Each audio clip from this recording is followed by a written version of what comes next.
From the rolling green hills to lively city streets, the spirit of Ireland echoes around the world. And nowhere is that spirit more alive than in the walls of an Irish pub. A place for stories, laughter, and connection. I'm Tim Grant, and this is the Pubs and Pints podcast, where we speak with people from Ireland and those around the world deeply connected to their Irish roots. Through their experiences, we uncover cherished Irish pubs, local haunts, and the characters that make them special. For episode 1, we have Tommy Brennan, who grew up in both the Bronx and Yonkers, New York. His father is from County Sligo, and Tommy tells us a few stories about growing up as well as his summer visits back home to Tubbercurry, Ireland. How are we doing, Tommy Brennan? Very good, Tim. Here on the Pubs and Pints podcast. Thank you for the invite. Good to have you. Tommy grew up in Yonkers, New York, right? Yes, sir. Very close to the Woodlawn neighborhood. Give us a little background about your Irish history, where your parents are from, where you grew up. So my dad is from Tubbercurry, Sligo. Came over here when he was in his early 20s. And my mom, she was born here both her parents came over through Ellis Island. My grandfather on my mother's side is Hugh Monaghan, and my grandmother was Delia McSharry. Hugh was from Ballinasloe, Galway, and Delia was also from Sligo, pretty close to my dad, but in Grange in Sligo. Okay. Is that near the town of Sligo? Grange, I think, is very close to the town. Okay. And Tubbercurry is about 20 minutes away. Right. Yeah, I was in Sligo a couple of years ago, and I wish I had driven through Tubbercurry, but we just didn't get a chance. It's a good little town. Yeah, good size. Next time I'm through that way. So your grandparents, they were born in Ireland. Did they come to America? My dad's parents did not. My grandfather on my father's side, he's the one who opened the pub, the pub that my dad grew up in Tubbercurry. And my grandmother, she lived her whole life in that area. She was born just outside Tubbercurry, and she's the only grandparent that I knew. She lived until I was about 20 years old. And both my parents on my mother's side they both came over from Ellis Island. They came separately. They met here. Oh, they met here. Yes, in the Bronx. Okay. Now the bar in Tubbercurry, that's T. Brennan's? T. Brennan. Yeah. Oh, T. Brennan. Yeah. Okay. And that's my dad grew up there. He had 6 siblings, and they lived there, just pretty common for the time. My Uncle Nathan, my dad's brother, and Aunt Nora, they stayed there. They didn't leave. My Uncle Nathan passed, I think, about 3 years ago now. My Aunt Nora still lives there. The pub hasn't been open. It hasn't operated since COVID, but it had a good run. It was there since 1936, and I'm not sure what'll happen at this point, but my aunt still lives there. Right. So it's one of those pubs where the house is like attached. Right. Yeah. Good sized property. There's a whole bunch of bedrooms upstairs. That's where they all lived. Yeah. And I know my dad and my Uncle Mickey, I think they got caught a few times when they were very young men, seeing who could put their head under the tap and last longer when they were like 10. Oh, okay. I don't know if they were that young. But I always remember to my Uncle Mickey, he told me a story. My Uncle Mickey was a musician, still is. He still lives in Sligo, not in Tubbercurry, in the town of Sligo, outside of it. What does he play? He was a jazz musician. Oh, okay. And they toured America. I think he was in a band called the Victors. And the Irish are known to be musicians. Yes, really he was. In all his family, especially my cousin Carl. McCarl, he has 5 kids, and all of them play a different instrument. Okay, so that the music definitely stayed in that family. Yeah, I forget what I was going to say about Mickey. I remember he was over here for a trip, just some random trip. He was here, and he was telling me the story that the first drink he ever had was when he was 21 in Denmark. And I think then I remember saying to him, like, didn't my dad told me that you and him used to like be under the taps? He's like, well, that didn't count. Okay. All right. He'll probably get mad at me for telling that story. That's all right. So tell us about when your dad came to America, what he did, and then when you came into the picture. So he came over, I think he was 21, 1957. He had a brother, my Uncle Bernie, and my Aunt Marienda. They were here at the time. When my dad got off the plane, my Uncle Bernie was holding like the Sunday Times, and my dad thought that he was delivering newspapers because he thought each section was its own newspaper. At that time, I know he just had like odd jobs, and then he actually went into the American Army. He was in the Army from 1960 to 1962, so he was pretty lucky. He was in during a peacetime. Okay. He spent 2 years in Germany. He actually, I think, for the most part, enjoyed the time that he had in the Army. Yeah. And he came out, and I think literally the day he came out of the Army, my Uncle Bernie picked him up again and brought him to like an Irish play group on like in the Fordham area. And I think he met my mother that night. Oh, okay. Yeah, my mother's maiden name was Mary Monahan. Now, you wouldn't remember the name of that place, would you? I don't have it. Was it on Fordham Road? I think I might even have the actual playbill or program, like of some of the plays that they did. I have to look that up. I definitely have some of that information at home, though. Yeah. And both my Aunt Marienda actually recently passed. My Uncle Bernie's gone. So you think you're going to have time to ask all these questions, and then, that just doesn't happen. I have a million questions for my grandparents. A million. Yeah. But I will say, though, I did ask them a lot of questions, too. That's why I actually got very deep with my heritage and my family tree, because when they were alive, I was a kid. I was like in 6th grade, and I did a project for school, and it had to do with your family tree. So I went and asked all my great aunts and great uncles and grandparents, and I got a lot of information that I just wrote down, and I never looked at it again. I kept it, and then I looked at it like many years later. I found it, and I was able to use that like with ancestry.com and finding out some of the mistakes that they told me. But there's some good stuff out there now, birth certificates, marriage certificates, especially in New York City. There's a lot of information. Yeah, there's a lot of, if you're into that, So going back, so you're living in the Bronx? So the Fordham area is where I grew up till I was about 10. I mean, we lived on the Grand Concourse, just off Fordham Road. The famous Alexander's was at the right end of my block. Yeah. Pope Park was on the other side, and Our Lady of Mercy was the grammar school that I went to the first 4 years. And I think it was the summer of 1977 we moved up to Yonkers. And I've always said it would have been much easier for me if we just moved into Woodlawn. Now I've spent my whole life telling people that I grew up in the Bronx and Yonkers. Right. But that's okay. Yeah. And so St. Barnabas is where I went to grammar school the last 4 years. And then I actually went to high school up in New Rochelle, Blessed Sacrament. Yep. So those are all the good 12 years of Catholic school. So while you're in school, what was your dad doing for work? He was a bartender. He was actually working for Con Edison, and the story he told me, the first bartending job he got, he was working in the sewer, and he came up out of the sewer and went into a Blarney Stone. This is a Honeymooners episode, right? Yes, Art Carney. Yeah, my dad was actually based on the Art Carney character. Oh, okay, very good, very good. But what he told me was he literally came out of that hole, went into the Blarney Stone, and the manager, he knew him, or just Irish people always seem to figure out a way how they know each other. Yeah. And he said to him, he's like, "Why are you all dirty?" He's like, "Well, I'm working out there in the sewer." And he told him, "Come in on Friday. I'll put you behind the bar." He did that. And I think the one regret my dad had was, if he'd stuck it out in Con Edison and maybe done the bartending on the side. But I had just been born. So second mouth to feed, or third mouth, my sister, my mom, and I. And so he worked there for about a year.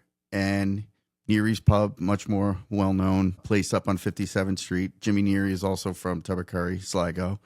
And so after about a year in the Blarney Stone, he went to work at Neary's in 1970, and he worked there for 30 years. Wow. Do you remember going into Neary's at all? Oh, sure. Yeah. I mean, we would go in. I mean, my childhood memories are much more in the bar in Ireland. Yeah. But my mother took us in there a little bit. But then when I got older and I was, of age, I went in there, a few times. It was fun having my dad in the city.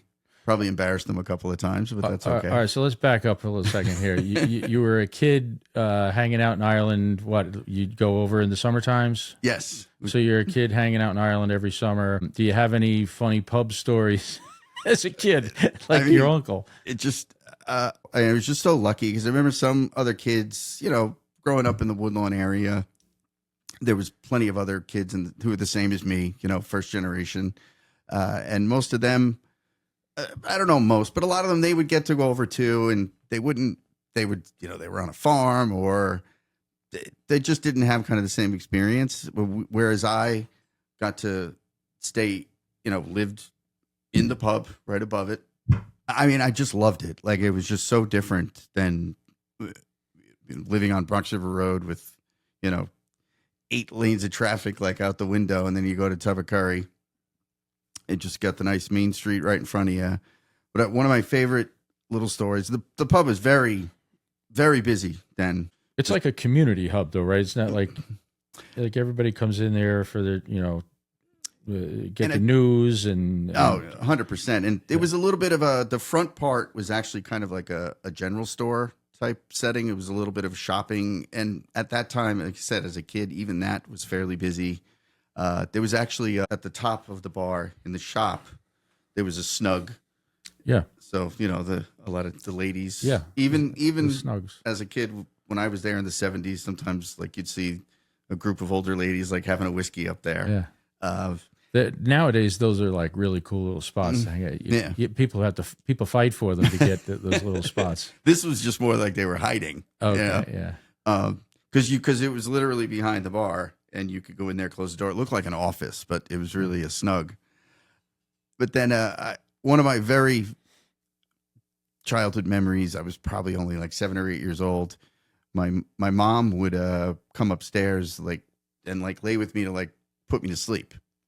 And one of those, I probably wasn't 7. I was probably even younger than that. She fell asleep, and I was in my pajamas with my little, I think the feet were on them. Oh, footy pajamas. Yes. Yeah. For Dr. Dent. Did I just say that out loud? I think you did. And so my mother fell asleep. So I got back up and walked downstairs and just went into the pub. And I just, it was very crowded. And I just, look at this little guy. And I just. Was there music playing? Oh, I don't think there was live music, but someone was singing, I'm sure. But I just, I was up on the bar stool, and it's a very short little memory, but that's one of the things that always stuck with me. Yeah. And then as I got a little older, of course, I would fight more not to go to bed. There may have been a few year gap, but then I got to go back when I was like 19. And that was actually the first time I drank legally, because here it had already gone to 21. Right. But that trip I remember that trip a lot, because I have like 12 or 13 first cousins, and I was very blessed to go over there and really grow up with them in the summers. So even though they're across an ocean, I was still very close to them.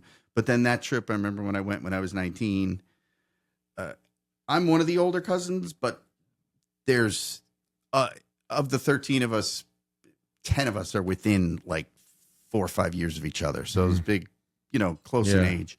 And so that was the trip where I hung out quite a bit with 4 or 5 of my cousins. And that was both Tubbercurry and Dublin.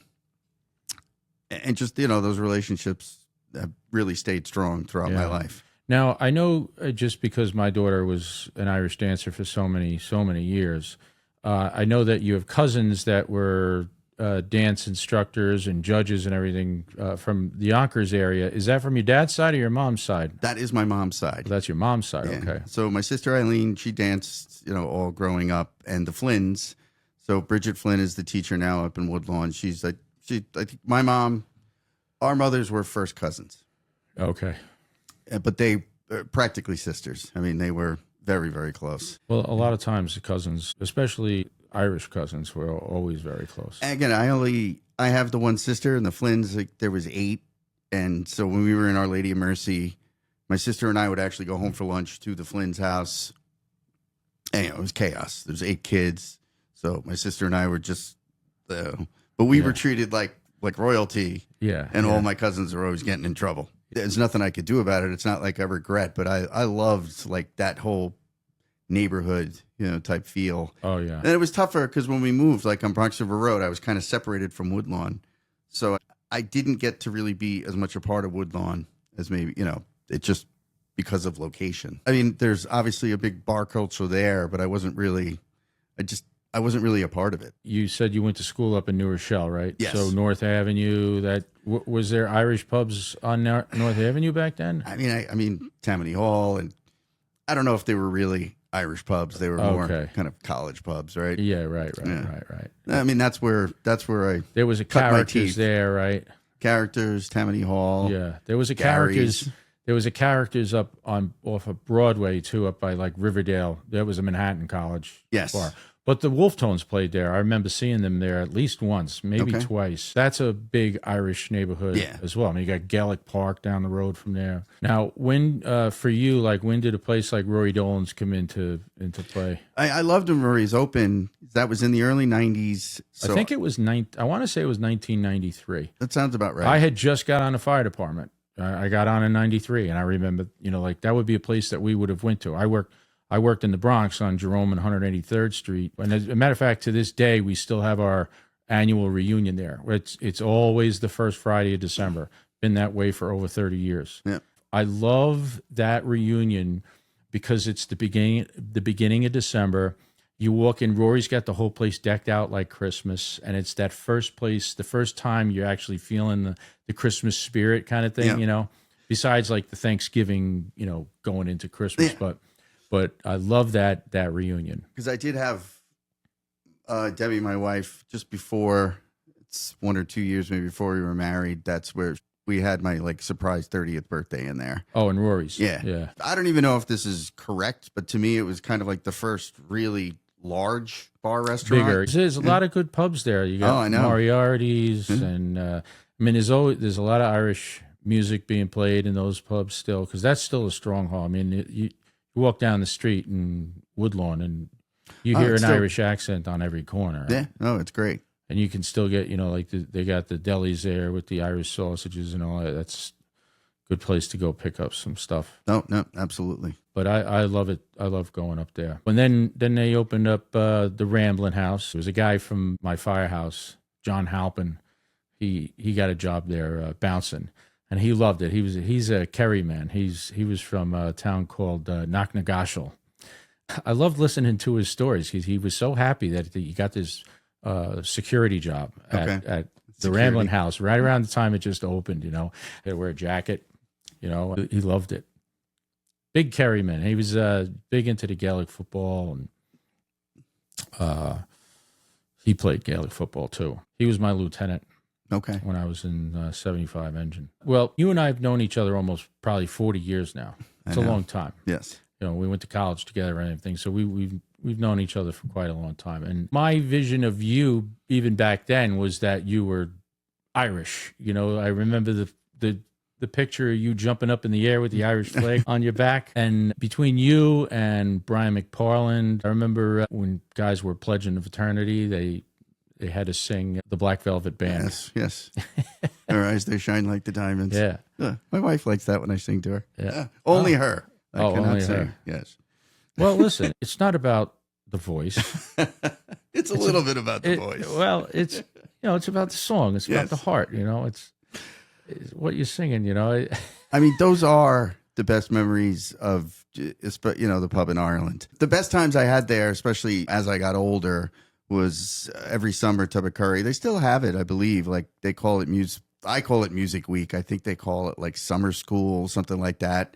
And it's a week, usually in second week of July. And just all the musicians come in. They have dance classes. Tommy Brennan's was, old school place. It had just the inside was not renovated, which was a great thing. I mean, it just had this amazing, it's still, like I said, it's not open to the public right now, but it's still there. And it's still got that same just feel from, 70, 80 years ago.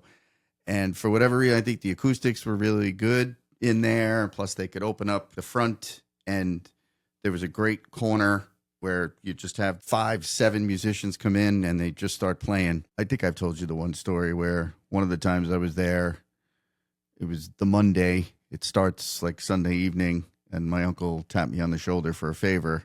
And the favor was that he had run out of beer like the second day, so he needed. He didn't plan too good. No, he did not. I love you, Uncle Nathan. The favor was I had to get, I think it was like 8 kegs from the back gate and get them up the hill, wheeled up a fairly long backyard in a not too well functioning dolly. Oh, but I loved it. I got some practice with that in college, I guess. But it was an amazing place. Yeah. And again, it was opened in the 1930s. Don't know what will happen to the place. I mean, it's my aunt's place and she loves it. She'll do what's best for it, but I'm very proud to have been a part of it. You mentioned to me once before about all of the stuff that's like behind the bar and shelves and all that kind of stuff that people have brought. Oh, it's amazing. The Irish, they're spread all over the world, and all the it's just shelves of just trinkets and little memories. It's literally a 70-year history, just like on that back wall. And the bar was featured in the show Normal People, which was on Hulu. It was a show a few years ago. Yeah. And there is one of the scenes that they shoot is two of the characters speaking at the bar, and you see like the full back. Okay. Which is pretty cool. There was a multiple scene shot in there, but that was one of the best ones when it was just kind of like 2 characters and you could see the whole place. Yeah. A lot of pubs have some type of history of filmmaking in there for whatever, it's got the right backdrop or whatever. Donovan's in Woodside where we've been recently. Mm-hmm. I know Blue Bloods was filmed there a handful of times. So yeah, that's one of the things I like to talk about when I do go around and talk to pub owners and stuff to find out like if there was any other shows filmed here. What's very funny to me, that's the only professional thing that I know of through the years. It might have been used in some other things, I'm not sure. But the Irish are very theatrical. They love to do shows. Like there was actually, I don't know if it happened more than once or twice, but they would actually do some small shows in the pub. I wonder if there's any video footage of that kind of stuff out there. I don't know if there's video, but then even just other small things, like my Uncle Nathan was definitely a character, known around the town. I'm sure well beyond Tubbercurry actually. And he was always, he was Dean Martin. I mean, he was very talented. He could sing, he could dance, he was tell a great joke. He always had the place going. When you were walking out, he would run upstairs and dump water on your head, like as you were walking out. He was doing that stuff all the way into his 80s. A lot of Irish pubs have closed throughout the years. My father talks about where he grew up in the South Bronx. There was 100 bars within a certain amount of blocks or something. Who knows how true it is, but it would be awesome if there was something like this back then that sort of documented little bits and pieces, so you'd actually have some sort of memory of it. Now, I'm not saying I want to go into a pub thinking that it's going to close down or anything, but I think it's just nice to have some sort of documented little history on each individual place, but more of a conversation. I've seen documentaries out there, great documentaries on Irish pubs and or just like small YouTube videos on, from this pub to this pub to this pub, and this is what it looks like. This is what the food is. What I'm doing is a little bit more personal. Let's talk to the guy who is the character of this place. Could be the bartender. So wouldn't that have been nice to have walked into T. Brennan's and have something like that? Today. Yes. But I think that this is a good thing, and I'm glad we got to chat about it. Yeah, appreciate it. This is a lot of fun. Next time I'm in Sligo, I'm definitely going to drive by and take some pictures of the outside at least. Knock on the door, and hopefully your aunt won't get too scared. Yeah, I know. I mean, my cousins and I were hoping that we can get there together and at least have one more time, like inside. You should have a family reunion or something. Get a big family reunion going. And I would totally suggest inviting some friends, and maybe we could even film a podcast in there. And I think that would be pretty cool. That sounds great. When you did go back, did you ever actually travel other parts of Ireland, or did you only ever really go to Tubbercurry? It is kind of crazy. I've probably been over there over 20 times. And really did not travel very much. It's just I just kind of stuck to my family. I kind of thought that. I was thinking that. That's why I asked that question. I think that happened a lot. I don't really regret that. I mean, I was there to see my family, and I had so much fun with them. I love it. Well, Tommy, I really appreciate you coming on the show and talking about your history there and mom and dad. And I'm sure they're looking down now and happy that you still have this. Little spark in you. There's another little spark in you too. You joined the Sligo Association, right? I just joined after all these years. I finally reached out. Mike Gilligan was someone I had remembered from Woodlawn. I just reached out to him, and he's like, "Come on, march in the St. Patrick's Day Parade," which I did for the first time. Went to my first meeting, so I'm looking forward to just kind of getting myself back into the whole culture. Good. Which, I hadn't done in a long time. Good. Well, we'll do it together from time to time whenever we can. Yes, sir. All right, Tommy. Thanks, Tim. Pal.